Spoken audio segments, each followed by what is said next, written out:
नमस्कार, आपका स्वागत है 30 यार्ड्स में। आज का मैच खेला जाना है गुजरात और पंजाब के बीच। मैच खेला जाएगा नरेंद्र मोदी स्टेडियम में। इस मैच पर चर्चा करने के लिए हमारे साथ जुड़े हैं सचिन और उपेंद्र थापक। आप दोनों का स्वागत है। चर्चा की शुरुआत से पहले मैं आपको यह बता दूं कि दोनों टीमों ने 3-3 मैच खेले हैं, जिसमें गुजरात ने 2 मैच जीते हैं तो वही पंजाब किंग्स ने 1 मैच। आपको बता दें कि गुजरात टाइटंस अभी है 5वें नंबर पर IPL टेबल में, तो वही पंजाब किंग्स आपको मिलेगी 7वें नंबर पर।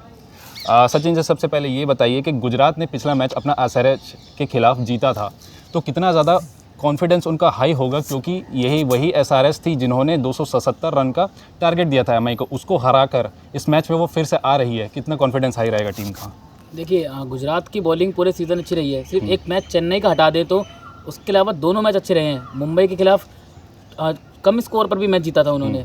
तो देखिए, गुजरात की बॉलिंग अच्छी है और जो आज का मैच होगा वो पंजाब की बैटिंग वर्सेस गुजरात की बॉलिंग होगा। और देखिए, गुजरात की बॉलिंग में हमको नूर अहमद दिख रहे हैं, राशिद खान दिख रहे हैं, है ना। उमेश यादव भी अच्छा प्रदर्शन कर रहे थे काफ़ी मैचों से, पर उनका थोड़ा सा भी बिगड़ा, पर वो लैम में ज़रूर आएंगे। और देखिए, उमर जाई हैं, तो राशिद खान और ये सब अच्छा कर रहे हैं प्रदर्शन। तो गुजरात की बॉलिंग अच्छी रहेगी। ये बताइए उपेंद्र थापक जी कि जो ओपनर है वृद्धिमान साहा है, उनके बैट से रन कम आ रहे हैं, या तो हम अगर देखा जाए पिछले कुछ मैचों में वो एक फायरी नॉक खेल के जाते। तो क्या गुजरात टाइटंस के पीछे इनकी ये सोच है कि उनको एक सुनील नारायण की तरह यूज़ किया जाए, या फिर ये सोच है कि या फिर वो परफॉर्म ही नहीं कर पा रहे हैं? देखिए, रिद्धिमान साहा गुजरात के साथ जब से गुजरात की टीम बनी है तब से उन्हीं के साथ है वो, और उसके पहले भी उनका IPL का लंबा चौड़ा अनुभव रहा है। तो उन्होंने अपने आप को वक्त के साथ ढाला है। पहले हम उनको देखते थे कि वो आते थे, स्लो खेलते थे, लेकिन जैसे ही IPL में उनकी एंट्री हुई है, गुजरात ने उनको एक परफॉर्मेंस दिया कि आपको इस तरीके से बल्लेबाजी करनी है। तो उनका शुरुआती काम यही है कि पावर प्ले में जितने ज़्यादा से ज़्यादा रन वो बना सकें, क्योंकि उसके बाद उनके पास साई सुदर्शन है, मिलर हैं और विजय शंकर भी हैं जो लंबे शॉट्स मार सकते हैं। तो मुझे रिद्धिमान साहा की दिक्कत इतनी नहीं लग रही है जितनी कि शुभमन गिल की लग रही है, क्योंकि जो लगातार 3 मैचों में रन उनके बल्ले से स्टार्ट है, अच्छी हो रही है उनके पास, लेकिन जो उनको बड़े स्कोर में कन्वर्ट करते हैं वो मुश्किल हो रहा है। तो ओपनिंग गुजरात की सबसे बड़ी मजबूती भी है, और अगर नहीं चलती है तो सबसे बड़ी कमजोरी भी है। आप दर्शकों को हम सबसे पहले ये बता दें कि वृद्धिमान साहा के स्टैट्स देखा जाए तो इस ग्राउंड में और इस टीम के खिलाफ, जो पंजाब के खिलाफ आज खेलने वाले हैं, उतने ज़्यादा अच्छे नहीं हैं। शुभमन गिल की बात करेंगे। शुभमन गिल को प्रिंस कहा जाता है क्रिकेट में, और इस स्टेडियम में उनके जो प्रदर्शन है, जो परफॉर्मेंस है, काफ़ी अच्छा है। 736 रन बनाए हैं 14 इनिंग्स में। लेकिन पिछले कुछ 3 मैचों में ऐसा देखने को मिला है हमें कि वो स्टार्ट तो दे रहे हैं, लेकिन अपने फॉर्म के साथ कंसिस्टेंट भी नहीं है, और एक बड़ी पारी में उसको कन्वर्ट नहीं कर पा रहे। इसके साथ मैं एक चीज़ ये भी पूछ लूँ कि पिछले 3 मैचों में उन्होंने सिर्फ और सिर्फ स्पिनर पर ही आउट हुआ है वो। तो आज है हरप्रीत बरार रहेंगे उनके सामने और राहुल चहर रहेंगे, तो किस तरीके से आज उनको बैटिंग करनी चाहिए? हाँ, देखिए, शुभमन गिल एक क्लास प्लेयर है, और अगर उनकी बीती 3 पारी को उठा के देखा जाए तो उन्होंने 30+2 पारी में रन बनाए हैं, और एक पारी में वो 8 रन पे आउट हुए थे। तो बाकी 2 पारी और उनकी देखी जाए तो उन्होंने अच्छी गति से रन बनाए थे। उनको शुरुआत अच्छी मिल रही है, पर वो मैं आपको बता दूं कि 22 बॉल पे 31 रन बनाए थे एक मैच में, और एक शायद 28 पे 36 बनाए हैं, तो ऐसे ही है। हाँ, देखिए, शुभमन गिल को शुरुआत तो अच्छी मिल रही है, पर वो अपनी पारी को आगे तक नहीं ले जा पा रहे हैं। और जैसा आपने बताया कि नरेंद्र मोदी स्टेडियम में उनका रिकॉर्ड अच्छा रहा है, तो मुझे लगता है कि आज वो शुरुआत में सहज दिखेंगे, पर आज पारी की शुरुआत धीमे करते हुए वो आगे अच्छा खेलेंगे, आज लंबी पारी खेलेंगे आज ज़रूर। आप ये बताइए उपेंद्र थापक जी कि पिछले 2 मैचों में जो रन बने हैं इस स्टेडियम पे 160 से 170 के बीच बने हैं, लेकिन हम गुजरात की जो नरेंद्र मोदी स्टेडियम है उसको जाना जाता है उनके बैटिंग फ्रेंडली पिचेस के लिए, जिसको बोला जा सकता है बैटिंग पैराडाइज। लेकिन अभी पिछले 2 मैचों से वहाँ पर रन नहीं बन रहे, तो किस तरीके से गुजरात को यहाँ पर एक अच्छा बैटिंग स्कोर खड़ा करना चाहिए? देखिए, नरेंद्र मोदी स्टेडियम जो है वो वैसे तो बैटिंग का माना जाता है कि उस पर ज़्यादा रन बनते हैं, लेकिन पिछले मैच में नहीं रहा अच्छा उनका। लेकिन इस बार हम लोग देखेंगे कि जो गुजरात के पास जो बैटिंग लाइनअप है वो थोड़ा सा ओवर के सामने आया है। शुभमन गिल की जो बातें हम कर रहे थे कि 3 मैच हो चुके हैं, उनके ऊपर भी दबाव है। एक तो कैप्टेंसी का दबाव आप कह सकते हैं, लेकिन इसके साथ ही एक दबाव और है कि आने वाला जो T20 वर्ल्ड कप है उसमें ओपनिंग पोजीशन के लिए बहुत तगड़ा कंपटीशन है। ईशान किशन भी उधर फायरी अंदाज में खेल रहे हैं, और रोहित शर्मा भी हैं, और शुभमन गिल भी हैं, पृथ्वी शॉ को हम नहीं भूल सकते हैं। भले ही उनके चांसेस बहुत कम हैं, लेकिन तब भी वो है कंपटीशन में। अगर आईपीएल उनका बहुत बेहतर चला जाता है तो हम नहीं कह सकते कि वो नहीं खेलेंगे। इसलिए शुभमन गिल प्रदर्शन करने का दबाव होगा। पिच का अंदाज जैसे बता रहे थे लोग कि बैटिंग पिच है तो ज़्यादा बैट्समैन को मदद करेगी, सॉरी बैटर्स को। और उसके बाद जहाँ तक देखा जाए तो ड्यू फैक्टर भी होगा, तो लास्ट में जब बॉलर्स के हाथ से और फील्डर्स के हाथ से बॉल छूटेगी तो बैट्समैन के लिए मदद करेगी। और लग रहा है मुझे आज की हो सकता है कि आज का स्कोर 200 प्लस जाए। हम बात करेंगे साई सुदर्शन के बारे में। वह तीसरे नंबर पर उतरते हैं शुभमन गिल के बाद। तो ये बताइए कि उनका प्रदर्शन काफ़ी अच्छा रहा है, लेकिन जो स्ट्राइक रेट है वो काफ़ी अच्छा नहीं रहा उनका मैचेस में।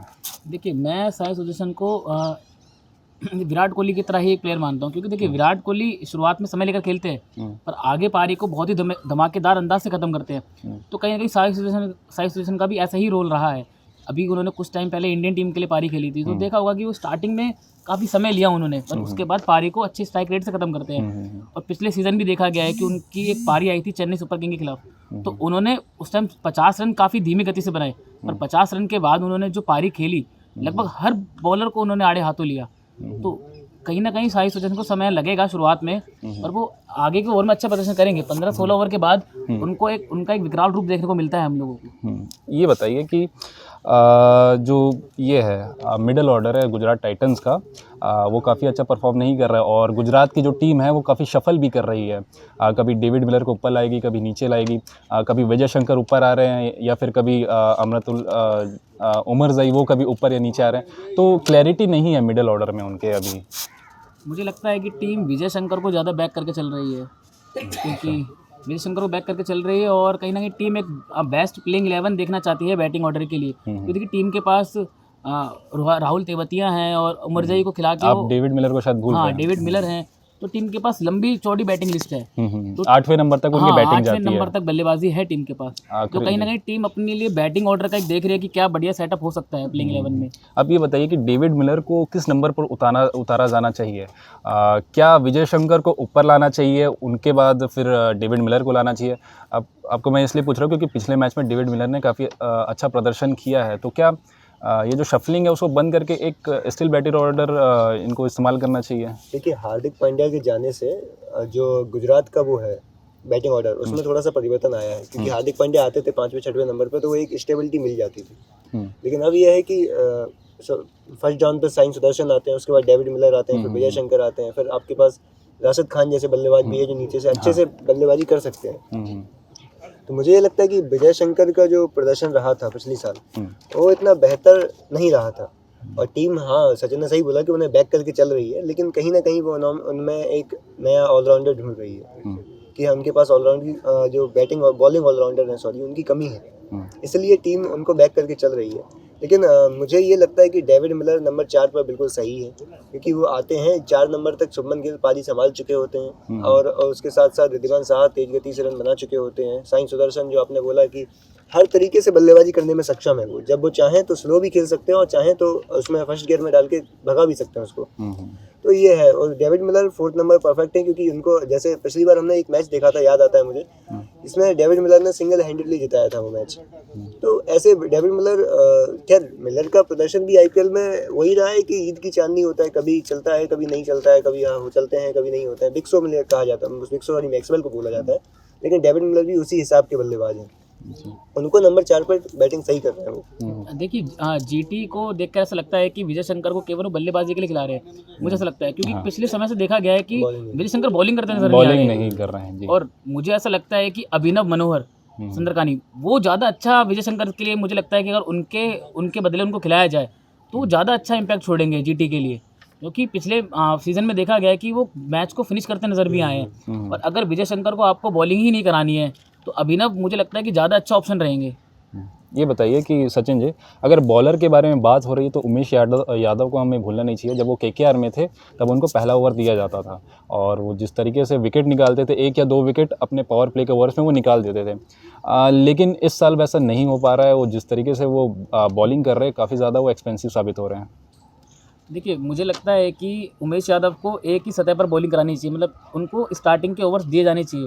और कहीं ना कहीं ऐसा देखा जाता है कि शुभमन गिल उनका यूज़ नहीं सही कर पा रहे हैं। उनको कभी मिडिल ऑर्डर में लाया जाता है तो कभी उनसे डेथ ओवर भी कराया जा रहा है। तो मुझे लगता है कि उनका इस्तेमाल सही तरीके से किया जाना चाहिए। और उमेश यादव देखिए एक अच्छे बेहतरीन गेंदबाज है, अभी भी वो 135-140 एवरेज की औसत से बॉल फेंक रहे हैं। तो उनको थोड़ा समय, मुझे लगता है कि पिच का एक हमको वेट करना पड़ेगा कि जो पेस अटैक के लिए पिच होंगी उस पर वो अच्छा प्रदर्शन करेंगे। और बाकी टीम के पास कार्तिक त्यागी भी है, तो अगर उनको एक बाद मैच के लिए अगर रेस्ट करके कार्तिक त्यागी को मौका दिया जाए तो कहीं ना कहीं टीम एक्सपेरिमेंट कर सकती है कार्तिक त्यागी को लेकर। आज राशिद खान को लेकर क्या वो रहना चाहिए, प्लान रहना चाहिए पंजाब किंग्स के खिलाफ? ठीक है, राशिद खान का वही सीन है कि वो बीच में ओवर डालते हैं, जो 8, 10, 12, 16 ऐसे करके ओवर जो चलता है उनका, उसमें वो ओवर डालते हैं। बाकी अगर टीम को उनकी बल्लेबाजी की ज़रूरत पड़ती है तो वो आके शॉट भी लगा सकते हैं। अगर वैसे टीम के पास राहुल तेवतिया जैसे बल्लेबाज भी है, जो हमने देखा है कि जब ज़रूरत पड़ती है तो वो किस तरीके से प्रदर्शन करते हैं। लेकिन राशिद खान एक वर्ल्ड क्लास प्लेयर है, उनकी स्पिन के सामने टिकना भारतीय बल्लेबाज हों या ओवरसीज़ बल्लेबाज हों, किसी के लिए भी बड़ा मुश्किल होता है। जब वो हैदराबाद में थे तो हैदराबाद एक बार चैंपियन भी बनी थी, और गुजरात में थे तो गुजरात भी एक बार चैंपियन बनी है, और पिछली बार फाइनल में पहुंची है। उसमें राशिद खान का एक बहुत बड़ा योगदान है, क्योंकि जब इंसान जो ऑलराउंडर्स होते हैं, जो ऐसे हमने केकेआर के मैच में देखा कि उनकी पूरी टीम ऐसा लगता है कि ऑलराउंडर्स से ही बनी हुई है। यही चीज़ अगर राशिद खान के साथ है, ये राशिद खान जैसे 2-3 अगर आपके पास खिलाड़ी हैं जो बल्ले से भी मदद करने में सक्षम है और गेंद से भी मदद करने में सक्षम है, और गेंद से ऐसी मदद नहीं कि आप सीधा आते हैं 2 ओवर फेंक दिए या नहीं फेंक पाए, जो नॉर्मल बॉलर करते हैं वो नहीं, जो प्रॉपर गेंदबाज के रूप में, क्योंकि विकेट निकालना ही निकालना है और इकोनॉमी पे कंट्रोल करके रखना ही है। तो पंजाब के लिए बड़ा मुश्किल होगा राशिद खान से पार पाना, क्योंकि बल्लेबाज और गेंदबाज दोनों में वो बहुत बेहतर प्रदर्शन करते हैं। ठीक है, अब पंजाब किंग्स के खेमे में चलते, लेकिन उससे पहले मैं आपको ये बता दूं कि जीटी ने इस सीज़न 3 मैचेस खेले हैं, जिसमें अगर स्पिनर के विरुद्ध रन देखे जाए उनके तो काफ़ी अच्छा है। 54.3 के एवरेज से 150 से अधिक के स्ट्राइक रेट में वो रन मार रहे हैं। लेकिन अगर वही बात की जाए फास्ट बॉलिंग की, तो फास्ट बॉलिंग में उतने कारगर साबित नहीं हुए हैं जीटी के बैट्समैन। अब आते हैं पंजाब किंग्स की तरफ। कितना अहम होगा आज फिर से बेयरस्टो और शिखर धवन का चलना, क्योंकि पिछले मैचों में हमने झलकियाँ देखी उनकी कि किस तरीके से शॉट्स लगा रहे हैं। आज कितना अहम होगा, आज उनके घर में जा रहे हैं वो खेलने? देखिए, आज पंजाब के बैट्समैन का चलना बहुत अहम होगा, और अगर आज पंजाब जीतती है तो ये एक बड़ा अपसेट होगा। और देखिए, पंजाब अहमदाबाद की बाउंड्रीज़ काफ़ी बड़ी हैं, तो हर बल्लेबाज के लिए वहाँ पर टिक कर और लंबे समय तक बल्लेबाजी करना आसान नहीं रहता। पर पिछले मैच में देखा कि हमने बेयरस्टो और धवन ने अच्छी ओपनिंग साझेदारी दिलाई टीम को, तो आज टीम के लिए अच्छा परफॉर्म करना होगा। और देखिए, पंजाब अपने 2 मैच हार कर आ रही है। पहला मैच दिल्ली से जीती, उसके बाद लगातार 2 मैच हारी अपने, तो पंजाब के लिए अंक तालिका में बने रहने के लिए मैच जीतना बहुत ज़रूरी है।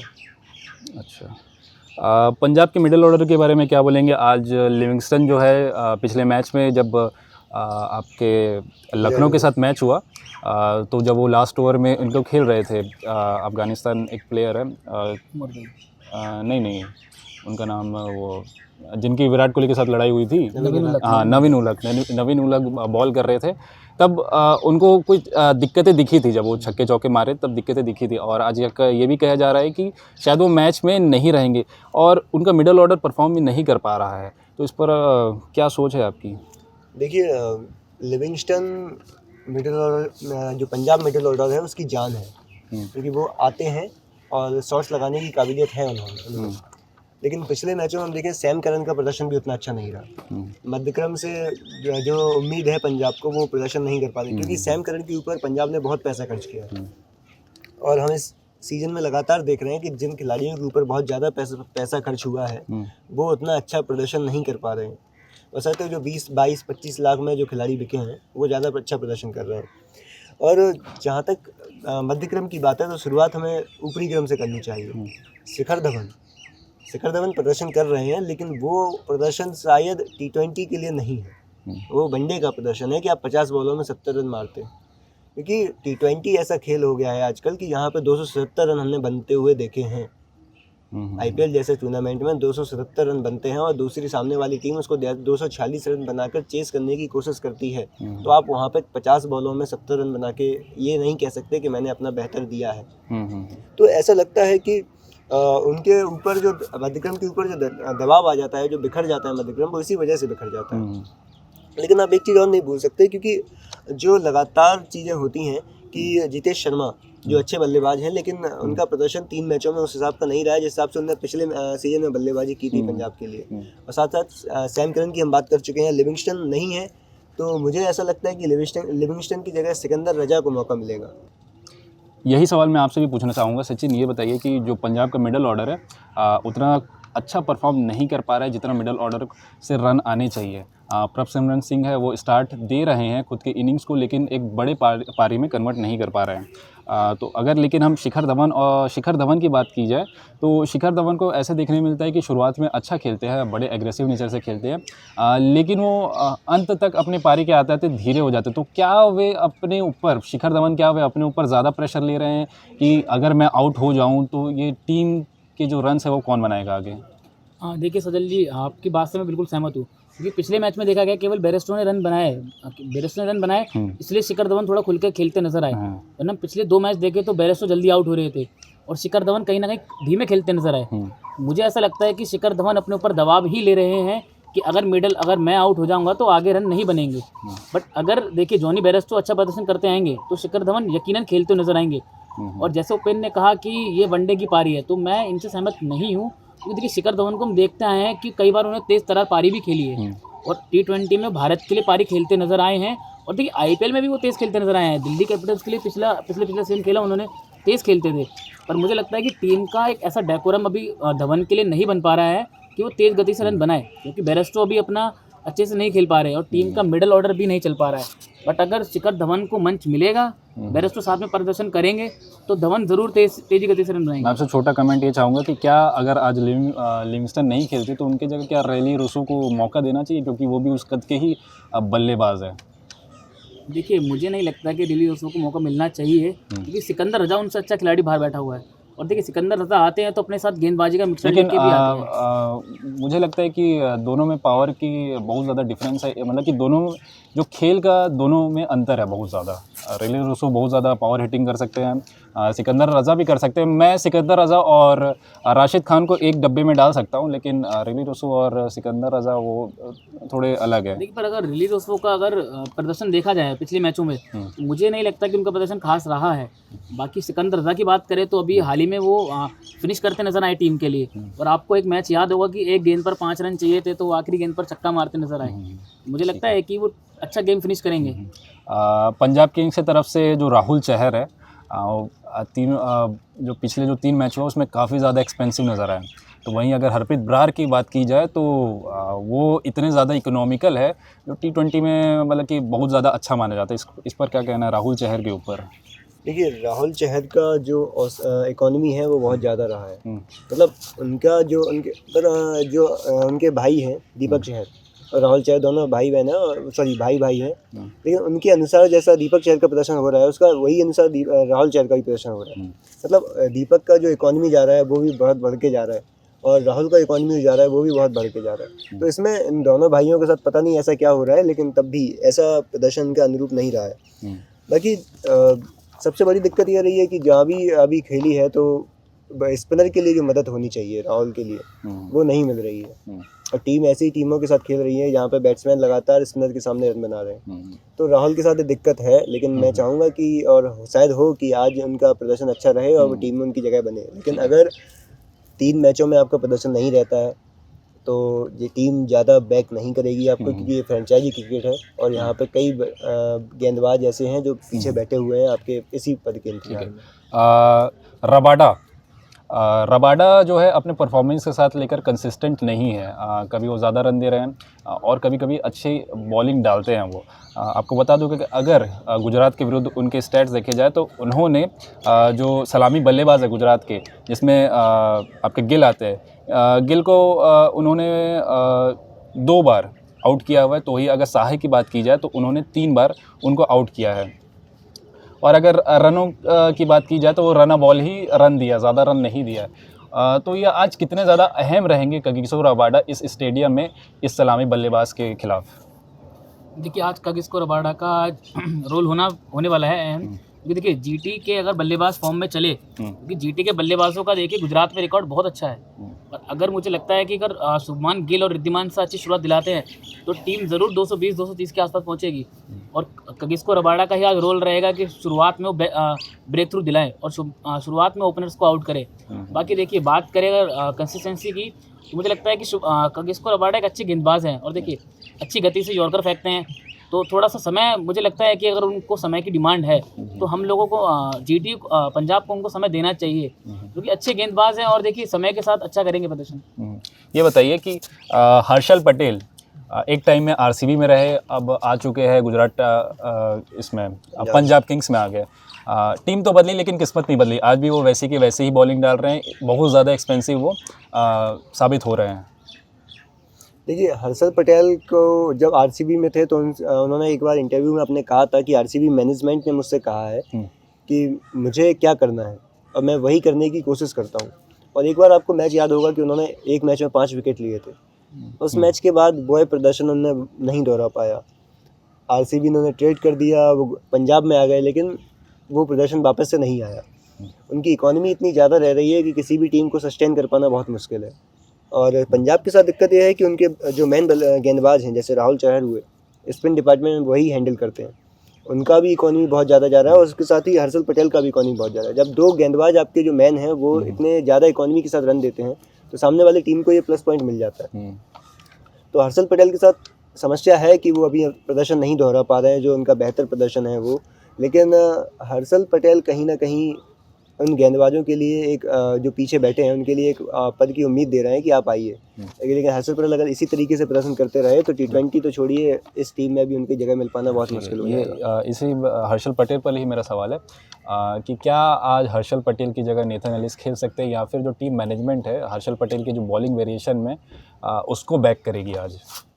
देखिए, मुझे तो लगता है कि टीम आज हर्षल पटेल को बैक करेगी, क्योंकि देखिए पिछले सीज़न वो पर्पल कैप जीत चुके हैं। और देखिए आरसीबी के लिए आप विकेट लेते नजर आए थे पिछले सीज़न भी, और मुझे लगता है कि टीम देखिए बैक करेगी। पर मुझे ऐसा लगता है कि टीम को आज नेथन एलिस या फिर ऋषि धवन भी बैठे पड़े हैं, जो कि हर्षल पटेल की तरह ही शैली के गेंदबाज हैं, स्लोअर भी डालते हैं और बल्लेबाजी भी करते हैं। तो मुझे लगता है कि टीम को इन दोनों में से किसी को आज मौका देना चाहिए और हर्षल पटेल को एक आध मैच के लिए रेस्ट देकर फिर अगले मैच में खिलाना चाहिए। देखिए, जहाँ तक पर्पल कैप की बात है तो हर्षल पटेल लास्ट के ओवर्स डालते हैं और उन ओवर्स में आप अगर स्लो बॉल भी डालते हैं तो विकेट मिलने के चांसेस ज़्यादा रहते हैं। और आरसीबी ने उसी सीजन में उनसे कहा था कि आप लास्ट के ओवर डालिए, लेकिन इस उम्मीद पे है कि आप लास्ट ओवर में विकेट मिल जाएंगे, उसके आधार पे आप अगर खिलाड़ी को खिलाते रहते हैं तो आपकी इकॉनमी के लिए बहुत खतरा हो जाएगा। ठीक है, तो आज मैच खेला जाना है नरेंद्र मोदी स्टेडियम में। आपको ये पहले बता दें कि गुजरात टाइटंस ने जो पिछले 2 मैच जीते हैं, दोनों के दोनों उन्होंने नरेंद्र मोदी स्टेडियम में ही जीते हैं। तो आज यह देखना रोमांचक होगा कि वह तीसरा मैच जीत पाती है कि नहीं। तो वही अगर पंजाब किंग्स की बात की जाए तो उन्होंने सिर्फ एक ही मैच जीता है और उनको दूसरा मैच अपने झोले में लाना है ताकि वो अंक तालिका में बने रहे। इसी तरीके की हर IPL अपडेट्स के लिए आप हमारे साथ जुड़े रहिए 30 यार्ड्स में।